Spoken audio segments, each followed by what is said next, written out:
Boys and girls, your attention, please. Hello and welcome back inside the park for May for podcast number 957. This episode will be the Azerbaijan Grand Prix review in Baku. That's exactly right. This is Todd. No, Todd, not now. AKA Negative Camber. You know what we do on race weekends. We watch one, then we talk about it. Then we watch one, then we talk about it. Come on, Todd. That's exactly what we do on race weekends, because why wouldn't we? There's a lot to talk about. Or is there? You'll have to find out, but I have to bring in my co-host. You know what that means. Wrecked from out of the wasteland. He's bad, he's beautiful, he's crazy. Hello, everybody. This is Paul Charles, the International. Paul, how you doing? Well, I'm crazy and angry, I guess. I know you are. Paul, I gotta be honest. Let's just get the bad news out of front. The reality of it is, Heart of Racing went into Indianapolis Motor Speedway, or as some people call it, the IMS, and you come out of there with a pair of P11s for your GT and prototype. Yeah. So, not what you were hoping for. Feels like in your hand. Yeah. A big pile of what. Yeah, I do. Yeah. Not what you're expecting. Unfortunate weekend. Not what I was expecting at all. No, I mean we got pole in the GT class. We're trying to close down on the 57 and for a championship bid for the last race at Petite, and just did not go our way. The P2 cars were causing havoc the whole weekend, and unfortunately they found our rear bumper as well. And it wasn't PDR. It wasn't Paul DeResta in the PT or the P2. No.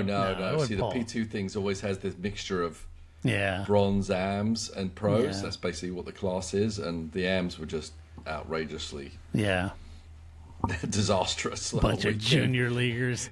Yeah, and one of them, made a move on Zach while I think we were leading or second, something like that. Anyway, basically spun us around, damaged our diffuser. We had to come in, switch it. We lost a lap. We gained a lap back, but then we lost it again. And, we didn't really get to fight after that, unfortunately. Yeah. But and the car was really good. I mean, it was just, I said there wasn't the good reason we were on pole was because we had a really good car. Yeah. So it's unfortunate when you have a good car, and outside influences affect your finish. And as I said, it was effectively kind of killed our championship aspirations. We're still in second, but the front car is just a little too far ahead. Yeah, and I thought the Valkyrie was looking good. That was quick, too. Yeah, the Valkyrie was feisty. We were fighting it up with all of them. Roman Grosjean, our guys were fighting it out with Roman. Yeah. For Formula One fans out there. Yeah. So it's always fun to fight with him. And it was just like came down to the wire at the end. It was a matter of, do you pit, do you not pit? Everyone was on the edge, if not deficit on fuel. We chose to just come and take our splash early. Unfortunately, it's kind of you roll the dice. It's a 50-50 deal. Yeah. You think there's going to be a yellow. There hadn't been a yellow in a long time, so we figured we'll put the fuel in, then we can push hard, do basically an undercut for anyone that's trying to save fuel. Yeah. Because we figured everyone else, mostly, we're going to have to come in for fuel. So when you can push with all the fuel you got, that should effectively push you ahead of all of those that come in for fuel in the end. Yeah. But there was a yellow right at the end, and that thwarted our plans. Yeah. As Scooby-Doo people say. So we ended up, everyone didn't need to pit at the end, so we ended up filing back to 11th, although we were basically a P5 car during the race. So. Right, yeah, that's what it looks like. Brakes. Yeah, it didn't go your way, that's for sure. Nope. That is not. Much like Piastri. Yeah, kind of like Piastri. Well, not quite that bad. Not quite that that bad. More like Pierre Gasly, maybe, at Baku. Yeah, maybe something like that. Yeah. Or Esteban Ocon having a couple collisions, and Well, you did. I guess it goes without saying, you did get the Azerbaijan Grand Prix watch, right? I did, in its full Technicolor. I did indeed. Sweet. All right, well, let's Yes. talk about it, because that's Okay. what we tend to do. Well, let's start at the very top. Azerbaijan, Baku, city streets. Very long, though, about 7K long, and very long, fast straights, very narrow old town turns. Baku circuit's not an easy one to get around, and the gusting wind was really strong over the weekend and Saturday and Sunday in particular, so that made it even more difficult. Qualifying, Paul, saw a record-breaking 6, are you counting them? 6 red flags. And then they had that drizzle sort of midway through the first laps in Q3. That kind of overturned the apple cart a little bit. You had Liam and Carlos, right there at the sharp end, and everybody else is kind of damp, and everybody boxed, and then it kind of threw everything else. By the time they did come out for their second run for Q3, Max was the only one who improved his time on his final run and took pole position ahead of Carlos and Liam. So a bit of a reverse grid without doing reverse grids a little bit, if you will. But be careful what you ask for. Yeah, I know, exactly, yeah. Remember Montreal and the degrading tires. That's right. I guess really the talking point, Paul, coming into this weekend was wondering if Red Bull's pace in Monza was sort of a one-off. Was that just kind of flattered because they'd set it up for low downforce, brought a specific wing for it for Monza? Or, with the new underfloor, had they truly kind of found more pace? They unlocked that car a little bit with that development, found better balance, and, will they be more competitive on the balance of the season? And, this would suggest yes, although very high speed, long straights here like Monza, maybe not. We'll find out come Singapore, and I guess while it seemed like the answer was yes, he's found new pace and he's won 2 races on the trot, I think it's still an unanswered question. So we'll have to see in Singapore. Yeah, I mean, it is and it isn't. Obviously, we speculated this on Monza when we said, is Max out of this? Is the Red Bull out of this? I don't know. It was pretty dominant performance at Monza, and this was another typical track where the corners are not long sustained, where the downforce and tyre deg come into play. Same thing that's coming up in Singapore, so I think it's a trifecta of tracks. Even though the Red Bull historically has not been good at Singapore, I think it's going to be a good thing for it right here and put Max maybe back in the spoiler. We've been just tossing up which McLaren driver is going to win the World Championship. Well, don't don't count your cards yet. Yeah, because you can't take out Max Verstappen and the performance of the Red Bull, as was shown by the backup of his second driver who can barely get in the points most of the time. Yeah, points towards that the car is better, and it's not just a Max thing. Yeah, that's a good point. And in the end, whether he could go and secure another championship, drivers championship, remains to be seen. But if they keep this pace up, he's definitely going to upset the apple cart and maybe go for second in the championship, right? It may not be a McLaren 1-2 in the drivers championship. So we'll see. Well, let's start with Red Bull a little bit. You got Max Verstappen P1, Yuki Tsunoda P6. Max had a good start, led the entire race, and he had that clean air, Paul. He never really was in dirty air. That played real well into him then managing the pace, managing his tires. He started on hards. Went a long stint, clawed out enough gap that when he actually did box for mediums, plenty of gap to cover it, secured his 4th win of the season, 2nd win in a row, and really in a race normally impacted by safety cars, there was really only that one safety car that came out, and that he got a great restart on that safety car, caught Carlos a little bit by surprise. And, there was only that one, and it wasn't really that interesting. There was no drama for Max at that point. He just extended his lead and managed the tires, and, it was great sailing for him. Yeah, I mean, complete control weekend from qualifying onwards, right? Yeah. It's interesting when, we're talking about how the tire deg wasn't a big factor. I think that really is a major strong point on McLaren. And it's not just over at race distance. Think about qualifying. Mm-hmm. There's a qualifying factor to tire degradation as well, overheating the tire, etc. That I think maybe perhaps helps McLaren score very well in qualifying as well.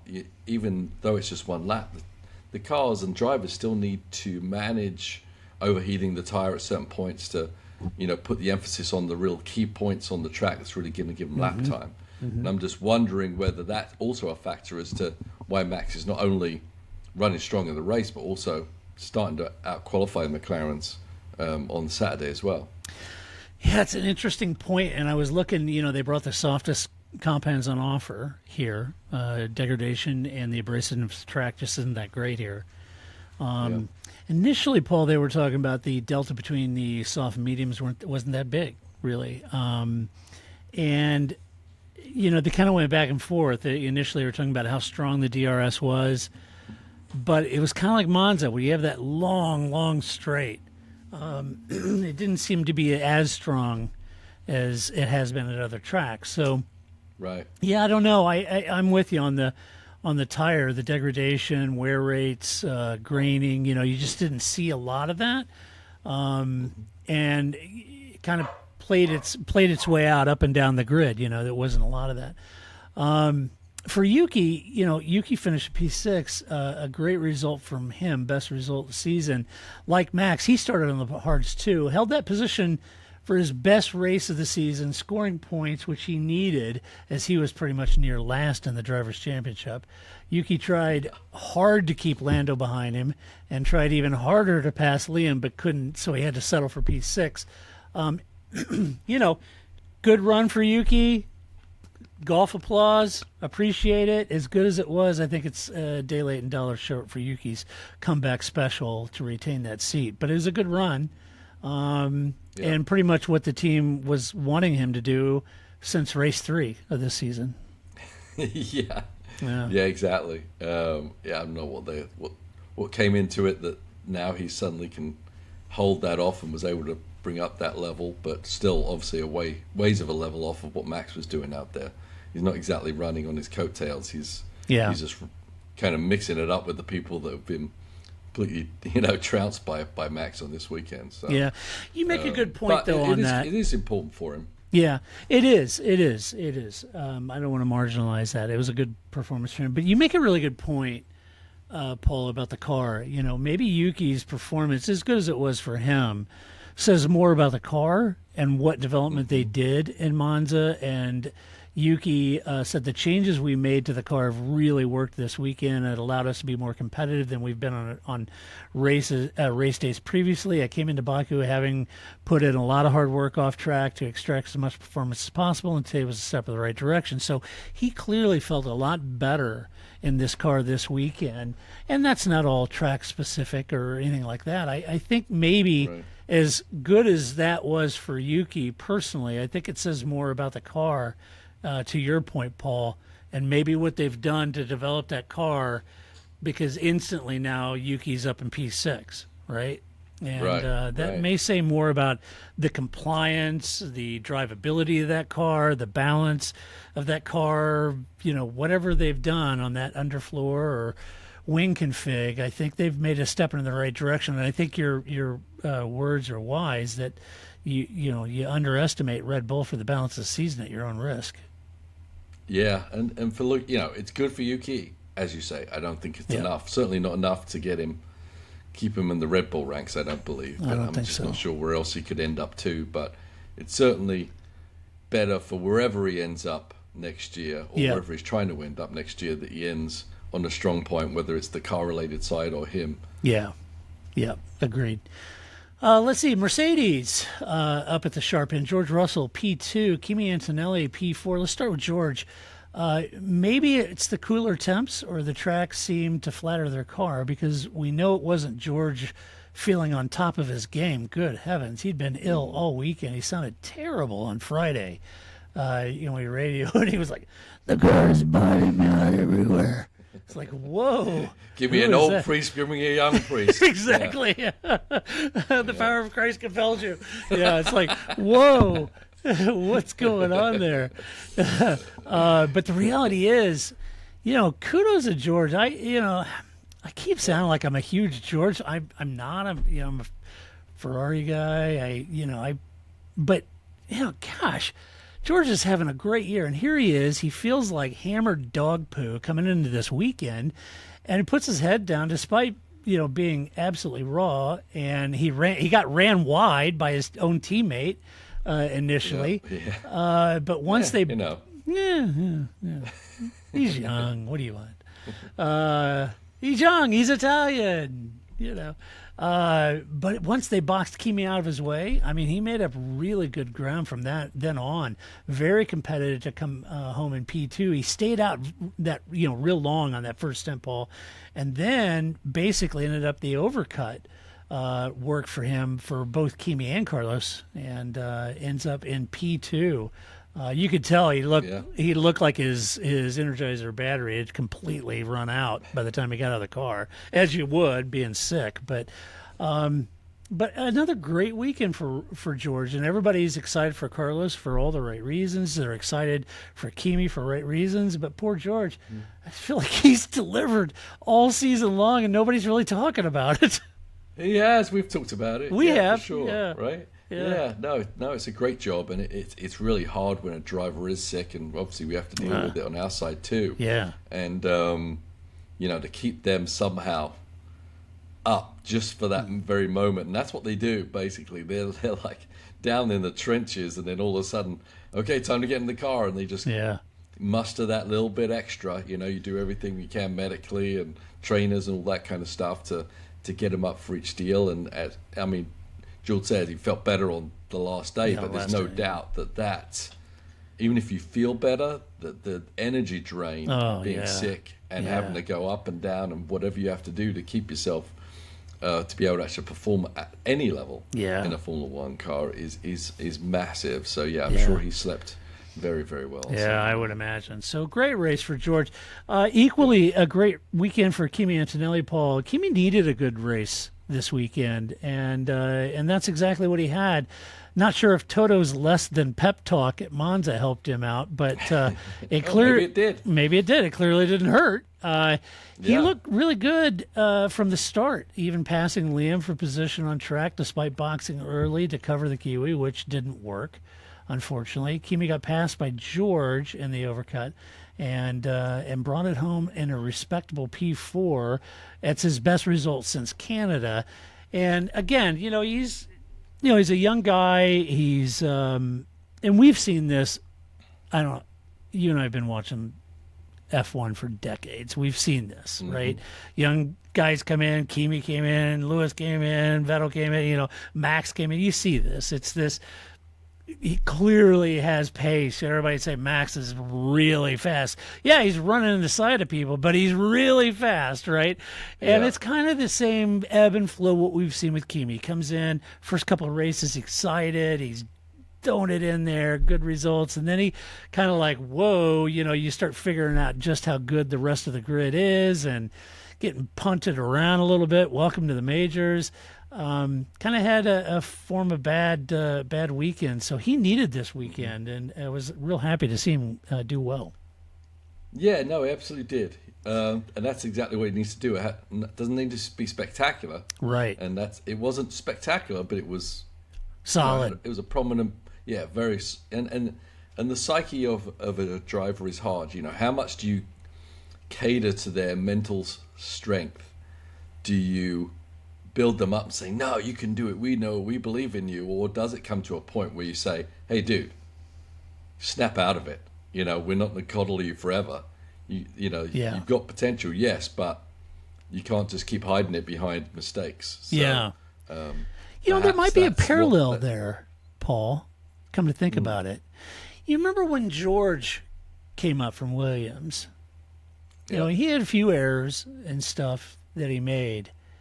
But I feel like they kind of worked with him slowly, and he was there, he'd passed his shelf date for being a reserve driver or whatever. Right. They should have swapped out Valtteri 2 years before. But having said that, though, I would say that Mercedes worked with George on that, and George worked with George on that, right? And now you don't typically see those kind of mistakes from George. You just don't, Right. It's Leclerc put it in the wall this weekend. You just don't see a lot of that. You had that time, was it Monaco or wherever it was? I can't remember. Singapore. Yeah. Actually. And he had a couple brain fades that happens, but typically he's pretty solid. So, I guess where I'm going with this is that, Kimi's probably in pretty good hands at Mercedes. They've coached drivers through that, and right. Maybe Toto Toto's, like, to your point, maybe he's applying a little pressure where it needs without, overwhelming him. And just managing that young man to become solid, Yeah, I mean, Toto in general, he needs to figure out how to put his headphones on so he doesn't look ridiculous on camera, mind you. But apart from that, I'm a fan of Toto's approach to things. Yeah. It's all very Austrian. He looks like Cremo just came in, busted through Jerry's door. Right. He does. Oh, boy. Yeah. He doesn't care. No, he doesn't care. He doesn't care at all. So, but anyway, good weekend for them. Yeah, that solid. Was good. Yeah, and he gave George enough room, but he didn't give him any more room than he needed to. Right. I'm sure George wasn't very happy, and I'm sure they had a talk after it. But it was okay. It was a hard teammate move, but it wasn't a gregarious mistake that took them out, right? Yeah, I would think so. Yeah. I think that's right. Let's see. Who are we up? Where are we? We're at Williams already? Already? Wow, Williams. Yeah. Kidding me. We're talking about Williams. Crazy. Alex Albon P13, Carlos Sainz in P3. Alex, tough weekend for Alex, Paul. He tried an ill-advised move on the inside of Colapinto after his first stop, and that wasn't Extremely. on. Yeah. No. That was definitely not on, and he suffered a penalty for his efforts. It was a bit of a ragged race for Alex, really, from there. Poor qualifying actually is where his bad luck really started on Saturday. And then he had a quick car, clearly. Carlos is quick. But he's running into the dirty air, got sucked into a DRS train. It was always going to be tough from back there. Yeah, I mean, when you see your teammate flourishing on a weekend, it makes it even tougher and probably forces you to maybe try that a little bit harder, which never really pays off, right? I mean, there's no reason for Albon to feel under pressure at all, because he's had a fantastic season, but you still want to do it every weekend. Yeah, you do. You want to be the guy on the team. You do. And he's been the one harvesting most of the points, so right. He's been doing really well from that standpoint. Let's see. And then we got Carlos. Carlos had a great qualifying session, starting in the front row, given the chaos of the session. But could he convert that to a real result? That was the big question at this point. And the answer was yes, he could. Had a really good start, running actually decent pace compared to Max early on. Max wasn't just walking away from him. So he had really good pace. He even warned the team of the undercut from Russell, but it was actually the overcut that cost him P2 from George. And from there, he just, it was heads up. He basically at that point focused on defending from Kimi instead of chewing up his tires trying to hunt down George. I mean, he picked his battle, right? And that's wise, and you would expect it from Carlos for sure. And then due to terrific pace, no errors, totally cool head, which you'd expect from the smooth operator, gave Williams its first podium since 2021, and the first with Williams for him. Yeah, obviously, yeah, crazy weekend in the qualifying that he just jumped on and didn't let go, right? I mean, but the pace is there. Yeah. It wasn't just a matter of rain and all this kind of stuff. He got himself into Q3, give himself the opportunity to get himself a great qualifying. But then, he certainly didn't go backwards. I mean, this was a race where it was really hard to make big roads on people. Yeah. So it was the best time ever to have a fantastic qualifying. But there's no doubt that Williams are up and coming and really getting their head around it. And I wonder if they regret the fact that the rules are going to change, but you just don't know what they've got in their box of tricks for next year too. I certainly wouldn't count them against coming out with a car just as good, if not better, than what they've got right now. Yeah, no, it's a great point, Paul. Carlos said, we've been working so hard and gone through some really big up and downs, but this makes it all worth it. And we need to feel proud as a team. I'm sure this is a taste of what's to come for us at Williams, and we need to keep working in this direction. So, feels very positive about it. Great result. It'd been good if Alex could have been up there. But unfortunately, that did not happen. They will take it, yeah. So Sainz has his little unicorn sticker on the helmet from that. He's a super fan, so that's great. He can't turn that down now. The superstitious is very large in racing, and that's definitely got to stick with it. Yeah. Yeah. Did you have any superstition when you were driving? It was really, usually I still do. It's kind of whatever t-shirt I'm wearing underneath. Ah, okay. It's not my underwear, but it's definitely a t-shirt has its luckiness. Yeah. And so I always wear the lucky t-shirt till it becomes unlucky, and then I burn it ritually in the back garden. But nice. Up until that point, it's my lucky shirt. Yeah. Nice. That's good. Yeah. And my socks are inside out. Oh, perfect. But not your underwear. Not my underwear. Okay. No. Good. Unless it's Tuesday. Unless it's Tuesday, second day, right? Yeah. Let's see. Racing Bulls. Liam Lawson, P5. Isaac Hadjar, P10. Liam, like Carlos, Liam had a great qualifying effort. Started in P3, but the same question remained. Could he stay in the points at the sharp end with much faster cars behind him? And the answer, like Carlos, was yes, he actually could, and he did. Liam had a good start, held third for the early part of the race, defending from much faster cars behind him. He boxed right after Kimi, but with cold tires. He came out in front of Kimi with cold tires, couldn't hold off the Italian and Kimi's teammate George, who overcut him during his stop. So lost a couple places, but still a very strong P5 like Yuki, but in different circumstances maybe. I feel like Liam really needed that result. All the praise has been going to Isaac. Everybody's talking about Isaac's going to be at Red Bull next year, yada, yada. And I think Liam was really kind of proving a point and wanted to make a statement. What impressed me, though, I think about Liam's drive on Sunday, Paul, was it was his defense against Yuki and Lando, holding on to P5 for, a very well-deserved and a best career finish in F1 for him.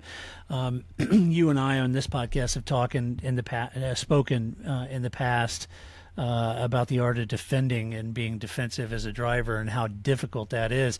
And I think even here, he didn't have DRS, but Yuki behind him and Lando behind him did. And I would say, using that power wisely, that couldn't have been easy, Paul, and I think that was really kind of a hallmark of a Sunday. Yeah, no, absolutely. It's never easy leading the DRS train. You've got to be inch perfect. One little bobble and the whole train goes by you, right? So, you've got to manage that power output with your electrical power to pull it off when the DRS kicks in, and you should be more vulnerable, but he did a great job. And no one really had a great go on him. Those and he's had some incidents on track with other cars, either passing them or being passed. Alonso, namely, and Carlos. Right, and I've said in the past that sometimes that can help you later on in your career, or not so further along in your career, where people know what kind of driver you are. Are you a hard driver to pass? Can you maybe be a little crazy but fight really hard? And that makes people, when they're in these situations running behind you, to have to really think about the move you're going to make. Yeah. You've got to make it very succinct. You can't make a half-assed move and think Lawson's going to move out of the way, because he's definitely not. He's not. So in a track that's kind of difficult to pass anyway, it makes it even harder to make that succinct pass. And I think that kind of, as I said, that kind of history of you as a driver helps you when you get combative with other people later on. They know who they're driving, they know what they can and can't try on you. Yeah, it's a really good point. I think Max established that pretty early on. Super aggressive. He's no one to be trifled with as far as passing. Esteban Ocon, you're like, well, you got to give him a wide berth, because he's super aggressive. Kevin Magnussen was that way, right? And Kevin's a great racer, but you had to give him a wide berth. I mean, he'd throw an elbow out in a heartbeat, right? Yeah, and sometimes you lose points proving those points, but hopefully in the big scheme of things, it gains you more success than it does failure. Yeah, for sure. Isaac, not probably the race he wanted, but, wasn't terrible. He was in the points. He had a kind of a scary moment in the formation lap, Paul. They had a hydraulic issue and tried to fix it, and did. The team, kudos to the team, fixed that hydraulic issue on the grid and was able to complete the race, and the car was okay. But ran well, made a double points finish for the team, which was great. That moved them ahead of Aston Martin for 6th, so a very important 5th and 10th for both of them. So they move up to 6th in the title hunt. So really good on all the men and women at Racing Bulls, just doing a bang-up job. And if you were wondering if they would move one of their cars over for Yuki and the parent team, apparently that ain't how Alan Permain rolls. So, and I don't think it would have been something Laurent Mekies was comfortable in radioing Alan, but they didn't move for nothing, including Yuki, right? So it was great to see. No, for sure. Yeah, I mean, maybe it goes to show you that they've already not chosen Yuki, that they're not going to right. And Red Bull, but it's good that they do that, because you got to give that second team. You can't just always have them being the second fiddle and letting everyone through. You got to let them fight as an individual team, and else the whole team's morale goes down. Yeah. And so it's a very important thing to hold that up. And there's been a lot of changes, obviously, on the Red Bull side, but also on the Racing Bull side, personnel, etc. So giving them all this success and seeing them gradually move up the manufacturers' championship standings is super important. Yeah, absolutely right. Got to be careful, for if you're new to F1, you hear that sound bite as someone telling Kimi to shut the F up. That was Alan Permain. So just so you know. Yeah, that's right. He does not suffer fools lightly, or fins. Let's see. Now we're all the way down to McLaren. Oh, no, it all went wrong. It all went wrong, Paul. It did. So brutal weekend. Lando Norris down to P7, Oscar Piastri at DNF. Lando, we'll start with him. Lando's start was okay, but he lost out to Leclerc early on at the safety car restart. I'm not quite sure what happened there, but Charles got the jump on him. It was a tall order to run long on those mediums, but he did, and I have to think they were just looking for a safety car or rain that was rumored to be coming, and neither of those happened. And having said that, when they did box him, he looked to be on target to come out fighting Kimi for P4, which would have been good in his quest to capitalize on Oscar's miserable weekend. But yet another long pit stop dropped him. It was a 4-second pit stop, dropped him behind Yuki and Liam, where he just stayed in a DRS train. And in a gifted weekend with Oscar out of the race, Lando needed to make the most of it, and he didn't. He didn't in qualifying, and he didn't in the race. And this weekend, I feel like could be one of those woulda, coulda, shoulda moments of the year. Yeah, probably was a very silent plane ride home. Yeah, I'm sure. For the whole team. It wasn't just Oscar's disaster. It was the whole team, really, right? The car wasn't brilliant. Lando, the pit stop wasn't brilliant. They lost points there. Lando lost, as you said, rightly, that should have been a bountiful of harvest for his championship aspirations, and yet kind of came out there, just gained a couple of points, nothing really to sing or shout about. It was his moment. It was his moment. And after the DNF he had, was at Zandvoort or wherever that was, but here's your chance. Here's your chance, and I mean, after Zandvoort, everyone's like, "Oh, the championship's over." And I was like, "There's no way. There's way too many races, and it swings and roundabouts, and the same thing could happen to Oscar, and it did. But Lando wasn't able to capitalize, whether it be, obviously the car wasn't as dominant as it's been. Yeah. But also some other mistakes were made during the race anyway. Yeah. Thought more points. Yeah, Lando said it was a tricky race and tricky weekend overall. Today the pace was okay, but not enough to overtake. After not doing a good enough job yesterday, which would have been qualifying, and a lack of real strategy options today, there wasn't much more we could have done. Frustrating and not how I wanted the weekend to go, but we'll get our heads down and go ahead to Singapore. So it's brutal. Somebody's calling you, Paul. I know they are. Let's talk about Oscar. No idea. IMSA pace car driver. Oh, was it? Who was the IMSA pace car driver? Tim Rose. Oh, Tim Rose. Yeah. Nice. Mm-hmm. Well, tell Tim we all said hi when you talk to him. Okay, will do. Will do. Tim, the entire Park from a podcast listening nation says hello to Tim. Yeah. He's calling you to tell you that somebody's been demoted and you guys are now P11, P10. Woo! Yay, P10. Look at us. No idea what was happening. Yeah. No idea what was happening to Oscar this weekend after putting in the wall in qualifying. He jumped the start, stopped, then fell to the very back, and then hit the wall turn 5. And clearly not what you would expect from Oscar, as the team had to rebuild his car from Saturday's incident, only to ball it up in turn 5 in lap 1. I was stunned because this is not what you would expect from Oscar. However, in a weekend to have bad luck, Lando couldn't deliver and make the most of his misfortune. So the team looked much worse for the wear at Monza and Baku. So can they bounce back in Singapore? I have no idea. But here's what Oscar said. Obviously not the weekend we're looking for in Baku. I made a mistake at the start and then locked up. I want to apologize to the team, especially the mechanics, after they did such a great job to get my car back together after qualifying. I don't know. One of those weird weekends. It really was. Yeah. Yeah, I mean, obviously the big mistake in the qualifying, but the start, I watched it from Oscar's perspective this morning, and I'm like, I don't know what he saw that made him launch, but he sure did.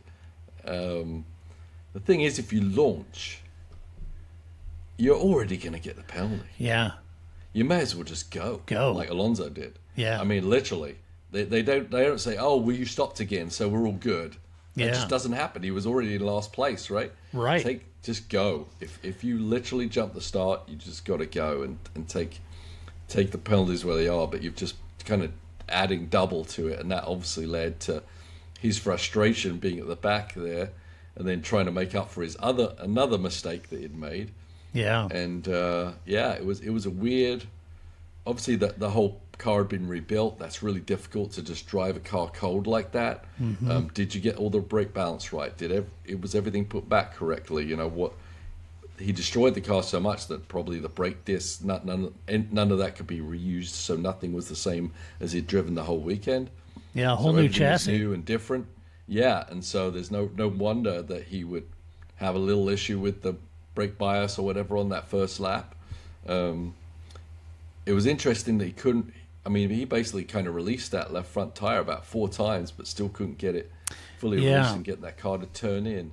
I mean, did a great job in trying to release the car and release the lock tire, but it just didn't happen. So I feel like there was something out of whack in there for him to deal with, that he couldn't come back from, and but that's all to do with him because he made the mistake in the first place that caused them to have a whole new chassis built for him, right? So he's got to pay the price, and he did. Yeah, it was not a new chassis. It was a chassis from earlier in the season when he'd used in Miami, but still it was new, and to your point, was everything the same, right? Yeah, but the chassis is.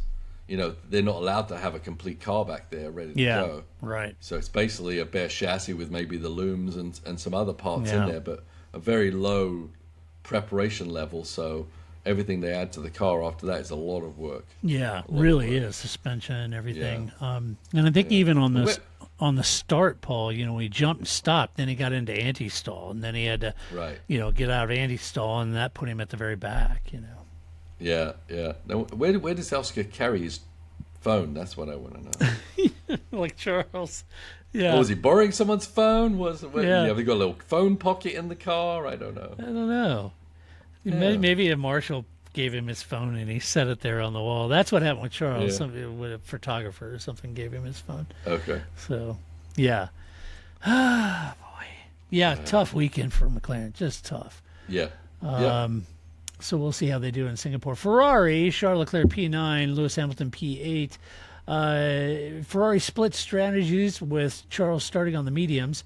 And after a good start, looked like Charles may have the pace as he put a move on Lando at the safety car and restart, got that position. Charles seems to stall out, though, in the DRS train while Lewis ran along and was let back past Charles to hunt down Lando because he had fresher tires. And it looked like they were going to reverse the order at the line, giving Charles his P8 spot back, but I think Lewis slowed and still crossed the line in front. Oops. Sorry, I thought I slowed enough. Sorry. Yeah. Charles really made his race hard on Saturday by hitting the wall, ultimately. It's one of those, I know Oscar did it, but boy, you just wouldn't expect Charles to be still doing that. But yeah, I mean, that's the thing, right?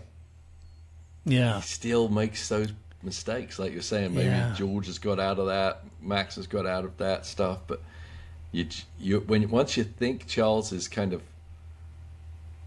got that out of his system, he just plumps and does another one. I know, it's just like these, really. Every once in a while, these unforced errors that you just, I think he's beyond that, isn't he? I mean, you would hope. I'm not trying to be an armchair, quarterback here. I mean, it can happen to anyone, but you just don't see that, from the top drivers that much, and yet it once or twice a season it kind of crops its head with Charles. Yeah, definitely seems more prevalent with him than anyone else. It does, and I don't know why. Yeah. Lewis looked good on Friday and Saturday, but the odd qualifying left him starting down the order as the team may not have had the best tire strategy for his final run on Saturday, and he made that point very clear in interviews afterwards, and there was a lot to do on Sunday.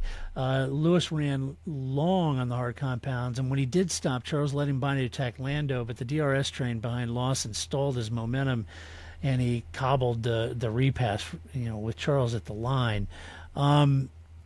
I think I'm right in saying that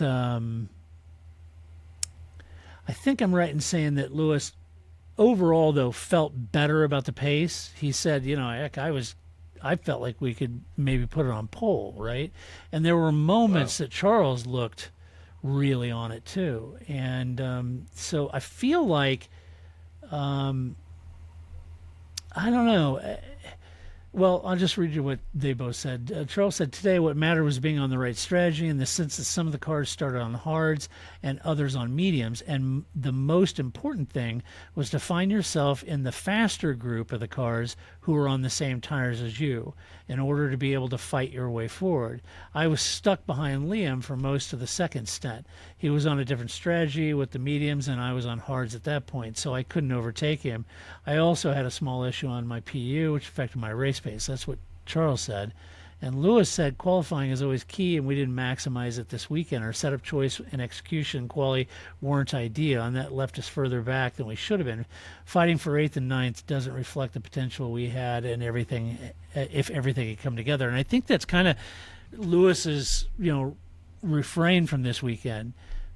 What the results did not really represent what he felt like the car was actually capable of doing. Yeah, I mean, I don't know what to say about pretty lackluster performance and result in the end. Woulda, coulda, shoulda, right? Yeah, right. Going racing on the weekend is putting everything together. Even if you have a good car, you've got to maximize everything, especially as competitive as it is right now. And they definitely can't be happy with that. Definitely. No, I wouldn't think so. Yeah, you would expect Ferrari to maximize most of it anyway. Yeah. Let's see, kick Sauber. Gabriel Bortoletto, P11, Nico Hülkenberg, P16. Gabby had a decent race again, and while the Sauber didn't have the pace, Gabby made himself a critical driver as he languished right in that pit window for all the front runners. And he made himself basically a great big, target right there, that they were either going to try to box and get out ahead of him or box and get behind him, and then they'd be in DRS train, and so he kind of made himself an unwelcome eyesore there. Ran a long first stint, eventually boxed, but was unable to climb into the points. Having said that, look, it's a P11 and a Sauber.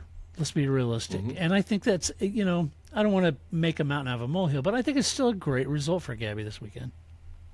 Yeah, I mean, they've been in the points, so we're kind of more used to that than not any other weekend or year other than the past few that come up. We would have said, hell yeah, for them not to be last was great, but we're expecting more now, which is good for them, right? We're expecting that he, especially, can get in the points. Hockenberg's kind of fallen off just a little bit. I'm not sure what that is. Maybe obviously he's usually a good qualifier, but Bortoleto, he's just he's doing strong weekends.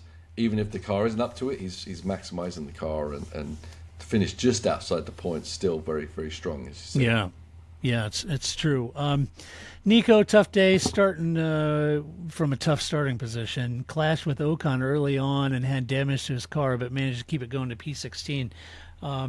You're right. I think Gabby has the measure him on qualifying, and normally Nico is a really good qualifier. So I think you're right in that sense. He had a podium, and then he's had a couple races that haven't been that great. So, we'll see what happens in Singapore. Let's see. We're down to Haas. Oh, no, it all went wrong. Yeah, she got Esteban Ocon in P14, Ollie Behrman in P12. We'll start with Esteban. He got caught up in a clash. Oh, and by the way, Esteban, the more and more F1 drivers share my birthday these days. There's Esteban Ocon now. Okay. Damon Hill, Sterling Moss, and me. Pretty good company. Yeah. Not too bad. It's not bad. I don't think any share my birthday. No? Yeah. Oh, and Patrick Mahomes shares my birthday. Maybe Britney Spears, I think, has my birthday. I don't know what that means. So. Yeah. She did it again. Yeah. So, and I think Patrick Mahomes, he owns part of Alpine, so he's F1 related. Yeah. He does. Wow, they sold that story to a bunch of people, didn't they? Yeah. There's a whole investment group. What snake salesman was in charge of that purchase? Jeez. Probably Flavio. So there you go. Yeah. Okay. So Esteban got caught up the clash with Hulkenberg, had a puncture, had to box for that, which dropped him back. But then the team, I thought it was kind of a heads-up move. They boxed him, new tires, went back out, boxed him immediately again, and swapped. So they cycled their tires. They were done, right? And that left him on a set of hards to race to the end, which he did. It was a 50-lap run. Which was well done. That was always going to be kind of tough at the very end with, pretty worn tires at that point on 50 laps. So couldn't really muster anything better than P14. It was worth a go, though. Yeah, it was. I thought so, yeah. Because, there's think about all the reds that happened in qualifying. I mean, if you're running along, you've done all your tire strategy and people come in and you can cycle up and there's another yellow or whatever, you never know. So it's kind of the only trick they had in the book, and I agree. It was fine. Yeah, because had another safety car come out or something like that, well, then that moves your pit stop delta from 20-21 seconds down to 10, and he'd have dove in, fresh tires, it could have been in the points, So I thought it was a heads-up absolutely. call. Yeah. Yep, absolutely. Ollie didn't have a good Saturday, but Sunday he was a victim of the DRS train pretty much all day. Couldn't make much ground up. Lost a couple places at the safety car restart, too, so I'm not quite sure what happened there. He said, I was really stuck in the first stint behind cars, and it was damage limitation from there on. He said the car was quick, but we just couldn't do anything with it. Yeah, interesting. Yeah. Aston Martin. Speaking of interesting, Aston Martin. You got Fernando Alonso P15, Lance the Stroll in P17. Fernando reacted to Piastri's jump start, and he jumped the start himself, which was a 5-second penalty that he served as pit stop, dropped him to the back. He had a lot of work to do from there. Still finished ahead of Lance, but poor showing meant that they lost sixth in the championship table from the constructors' side. So pretty tough. Is that pretty common? You know, people say, well, you know, you don't follow the car in front of you, you follow the lights, and that's true. But I got to think, Paul, you're so heightened. You're watching for anything, the lights, the movement, right? Oh, yeah. I mean, it's easily done, isn't it? You know, you feel like, oh, did I miss it? Yeah. What happened? You know, you literally see someone go, you just go. Yeah. And but Piastri actually jumped it so bad that it sucked Alonso into an easy penalty as well. Yeah, yeah. It happens. He said it was a difficult race without much happening, and we simply didn't have the pace. At the start, it reacted to Oscar's movement and unfortunately got the penalty. Yeah, I mean, I don't think it ended up, they would have been in the points either way. I don't think so either. Yeah, I don't think so. Yeah. Lance, he ran a long stint on mediums looking for a safety car, and it just never came at that point. So from that point, he's running at the back. He got sucked into a DRS train and really couldn't make much of his race, and the car didn't have the pace either way. Isn't it funny? Everyone's the victim of the DRS train. Who the hell's the instigator? I know. Crying out loud? Who's benefiting? You know? Everyone, literally everyone's feedback. I was held up. I was stuck in the DRS train, but we were fast. Right. Like, okay, well, someone was responsible. Right. Who's the benefactor? Someone had to be at the lead of this thing. Yeah. Liam, maybe. I don't know. Who was the slow one? Yeah. Right. Well, I may have found him right here, Paul. Alpine, Pierre Gasly. I think you're right. P18. Franco Colapinto, P19. Pierre, the team split the strategies, trying to throw something at the race that might help, as they were clearly off the pace around Baku. Pierre started on hards, while Franco started on the mediums, and as they cycled through the stops, the team reversed orders to kind of favor whichever driver had the fresher tires, which makes sense. Pierre became a passing target at that point for several of the cars with more pace than he had. And it was just a tough weekend for him. Mm-hmm. Sad to see him down there. Ran wide, you know, and off the runoff, and just tough weekend for him. Yeah, but buying into the Alpine team is not like the Cinderella story, like buying into Wrexham Football Club, is it? Really? No, it's not really shown. Not that we didn't predict that already. Yeah, right. If Pat would have called me, I could have told him, no, Pat, that's that's a bad, no. Yes, that's a bad miss. Like my Mitchell and Webb reference. Franco Colapinto. Franco was running higher, but a collision with Albon that spun him, dropped him into the back. He couldn't recover from there. Not a great result to repay the team for all their work after rebuilding his car from Saturday's crash. So, donkeys. Oh, tough. Not good, especially coming into a yellow zone where you know you're not on a lap anyway, and then you throw it into the barrier. Yeah. Not good, Franco. Still good. Pointless. Not good, buddy. Sorry. Got to pick it up. Come on, buck up, little camper. Mm-hmm. Should we give out some awards? We always do that in these podcasts. Sure. One of the awards we like to give out is kind of move of the race. Well, look faster, Todd. I am looking for move of the race. I had to hunt it down. Yes. Let's see. Paul, who'd you have move of the race? Yeah, as you say, you have to hunt down the moves of the race on this one. You did. But I'm going to go with Lawson on Yuki. Oh, yeah. So nail in the coffin on Yuki's Red Bull career, I feel, and Lawson, just heightening his level and confirming, he's going to have a job next year. So right. I thought it was a good pass. As he went by, he just kind of waved at Yuki. Sorry, Yuki. Yuki's got a little tear in his eye. Yeah, that's not good. I'm going to give it on for George's overcut.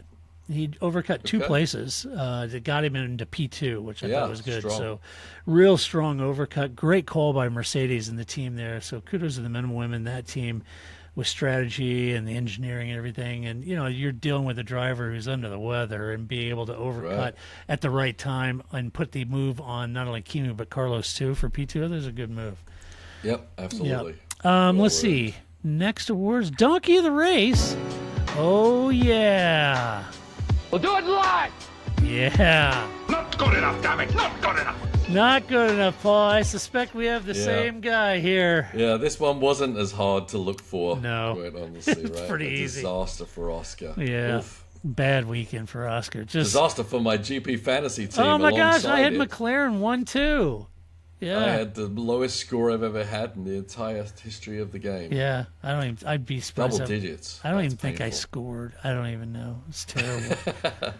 I'm sure I was running in the top 10. I'm sure I'm well out of it now. Yeah, it was tough. Yeah, I had Oscar too. Like tears in my eye. Oh, it's brutal.